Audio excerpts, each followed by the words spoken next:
Bonjour à tous, je m'appelle Saint-Ov Benjo, porte-parole francophone au bureau du Premier ministre israélien chargé de vous faire les comptes rendus quotidiens en langue française. Cela fait 3 semaines et un jour que le pire massacre des civils dans l'histoire de l'État d'Israël a été commis par une horde terroriste sanguinaire du Hamas, ISIS. À ce jour, le Hamas a lancé plus de 8000 roquettes sur des villes et villages israéliens, ont tué quelques 1400 Israéliens et fait 5300 blessés, certains dans un état grave, et retiennent en otage 230 Israéliens et d'autres nationalités à Gaza.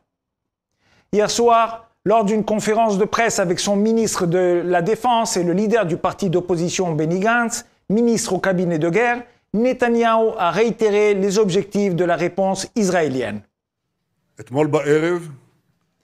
La nuit dernière, un grand nombre de nos forces terrestres ont franchi les portes de Gaza. C'est la deuxième phase de la guerre dont les objectifs sont clairs, la destruction des capacités militaires et gouvernementales du Hamas et le retour des personnes enlevées.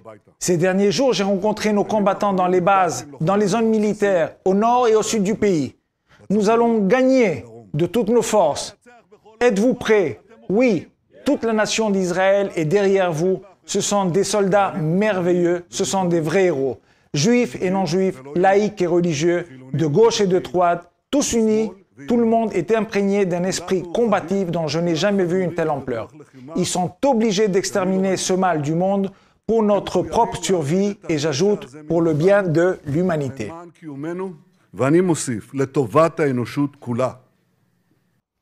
Alors que la guerre pour éradiquer le Hamas s'intensifie, le porte-parole de Tsahal réitère l'appel aux civils pour qu'ils évacuent les zones dangereuses du nord vers les zones protégées du sud. Les tentatives de Tsahal visant à minimiser le danger pour la population civile de Gaza sont contrecarrées par nul autre que le Hamas lui-même.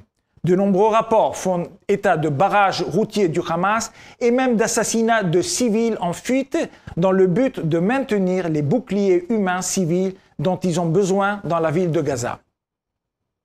Au cours du week-end, le New York Times a confirmé nos informations de la semaine dernière, selon lesquelles le Hamas confisquait l'aide, le carburant et les fournitures des hôpitaux et autres services vitaux au profit de sa machine de guerre et de son système de tunnels souterrains.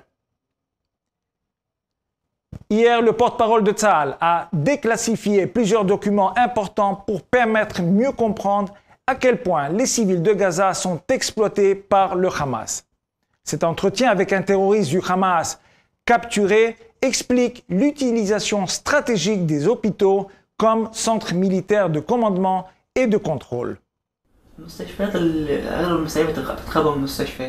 Pendant son interrogatoire, ce terroriste explique longuement et confirme que le sous-sol de l'hôpital Shifa, principal hôpital de Gaza, est en fait un bunker qui sert le Hamas à se réfugier, sachant pertinemment qu'Israël ne les bombardera pas.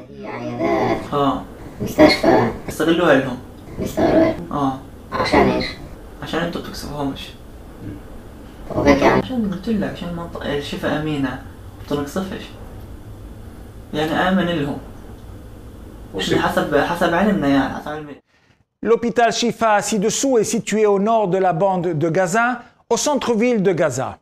C'est le plus grand hôpital de la bande, mais au cœur de ces départements médicaux se trouvent des bâtiments militaires de première importance contenant des stocks d'armes ainsi qu'un accès au réseau de tunnels souterrains du Hamas.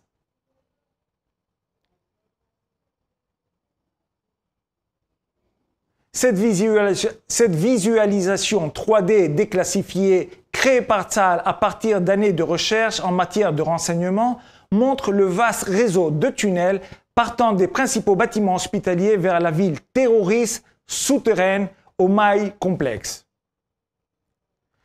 La plupart des atrocités du 7 octobre sont bien trop horribles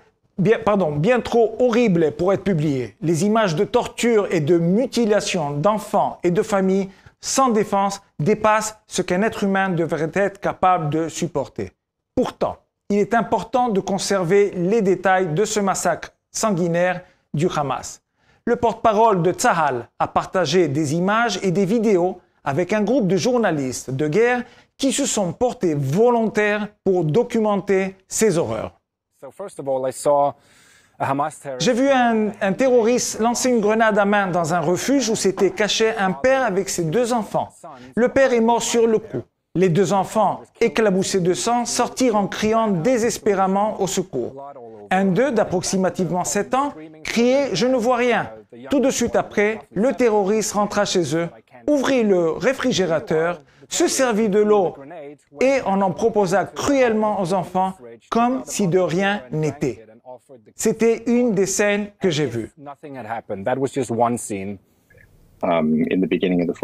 Dans les vidéos, les personnes étaient vivantes au début. À la fin, ce sont leurs cadavres qui étaient torturés. Finalement, j'en ai vu assez. Mais à cause des détracteurs sur les réseaux sociaux, je me suis senti obligé de regarder toutes les vidéos afin de pouvoir dire aux sceptiques que moi, en tant que journaliste, j'avais tout vu de mes propres yeux. With my own eyes saw it. So if they don't believe the eyewitness that I spoke to, then they can believe me because I'm a journalist and I hope they still believe in what it is that I'm saying.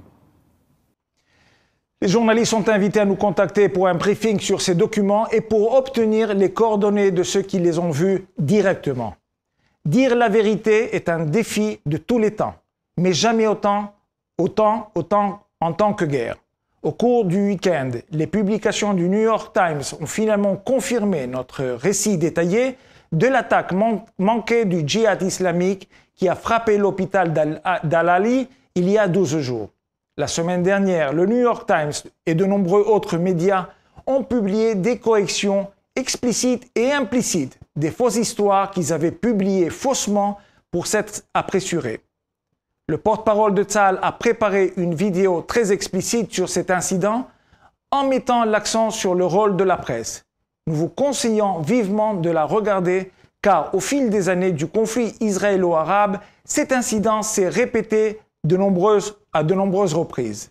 Veuillez scanner le code QR sur l'écran pour la regarder. Comme toujours, nous sommes disponibles 24 heures sur 24 pour répondre à vos questions aux coordonnées qui s'affichent à l'écran. Merci de votre attention.